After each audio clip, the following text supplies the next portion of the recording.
Peggy 18.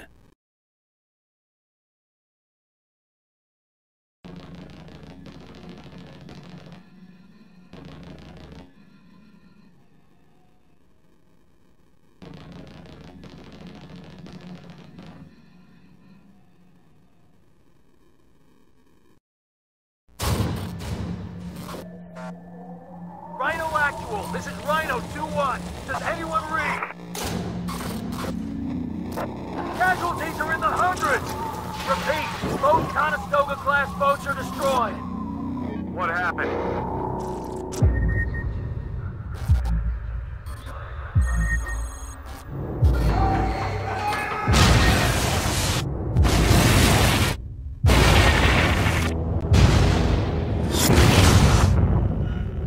Private, is there anyone else down there with you?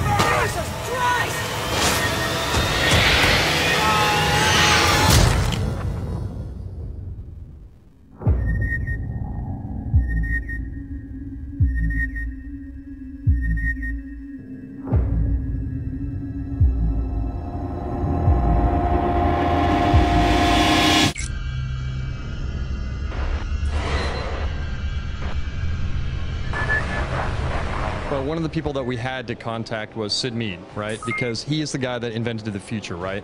And he also designed Sulaco and all the different areas of Sulaco. So we had to call him and make sure that when we were inventing new areas that he was able to help us with that.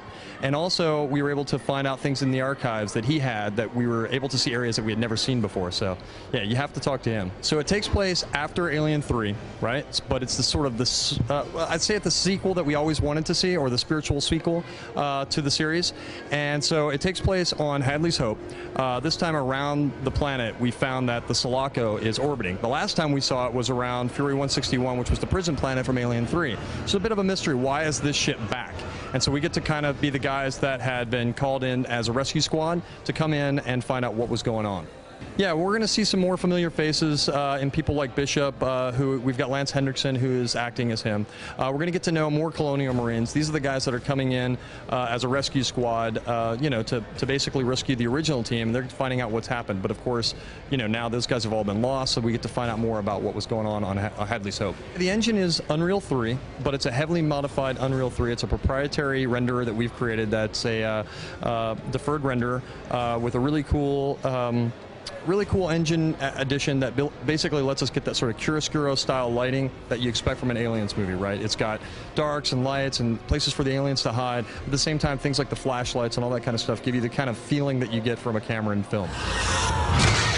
I think the way we're standing out from the past games, if you will, is that this is the first time we've been able to be part of the, you know, of a real Colonial Marine squad from beginning to end in a game, right? So we're also able to, you know, kind of relive in the boots of these guys, work with the real hardware, be in some of the original locations, and do those kind of things that I think customers have always wanted to have. But frankly, they kind of get mixed up with having maybe 3 good games or 3, you know, areas that are like good games, but what they lose is a great game concentrating on one particular force, if you will. Yeah, we're really excited about co-op in this game. You know, sort of in the DNA of Gearbox these days, we've been doing a lot of good 4-player co-op games, and so we're really excited to have Alien Colonial Marines being able to play with your friends in the main campaign, right? So we get to play single player all the way through, or if you want, you can just let your friends come in, drop in anytime you want, drop in, drop out, and really play together. So it's fantastic. What we do is we have, you know, obviously we have some NPCs, some are red shirts, some are mainline story people, right?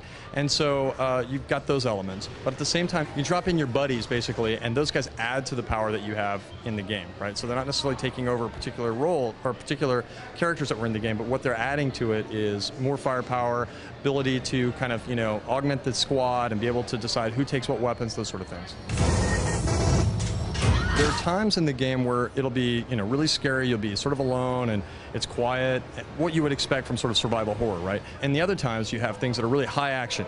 I mean, really, when you look at the Aliens movie, it's not that scary. I mean, sure, the creatures themselves are scary, but it's not like they're trying to scare you very often. There's probably, on one hand, you can probably count all the times that Cameron really tried to, you know, have a gotcha in the movie, right? So what we want to do is have those moments where it's high action and then really creepy, scary bits also. People are probably wondering a little bit about whether we're going to be able to play as aliens or whether we're playing as Colonial Marines. In the mainline cooperative game, you're playing as just Colonial Marines. So that's all I want to say about that right now. One of the things that's been really exciting about playing around in the Aliens universe and working with Fox is that we've been able to sort of explore the whole hive, if you will, you know, to work from the regular sort of warrior aliens all the way up to the queen alien. But we've also got some new things, something like the Crusher, which basically comes in and kind of squishes folks, but it also is one of those kind of enemies that you expect to have, you know, basically like from the front, you have to shoot them a lot and you can't kill them, so you have to find a way around them or, you know, use the environment on them, those kind of things. So you want to have something that is a sort of well-rounded set of aliens that is really good for interactive experience, whereas like maybe Cameron didn't need that kind of thing. So you've got things like the Queen all the way through. Yeah, so one of the things we've done has been able to explore the whole armory, if you will, of the Colonial Marines. We're able to deal with the pulse rifle, add things like scopes to it, add shotguns to the so you've got the grenade launcher underneath, you've got the shotgun underneath, and explore the whole weapon in a way that Cameron didn't do in the films, right? We've also got all the smart guns, shotguns, all the things you would expect out of the armory. Aliens Colonial Marines in 2012 on PC, 360, and the PS3.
Look at me. How many fingers am I holding up? He's fine.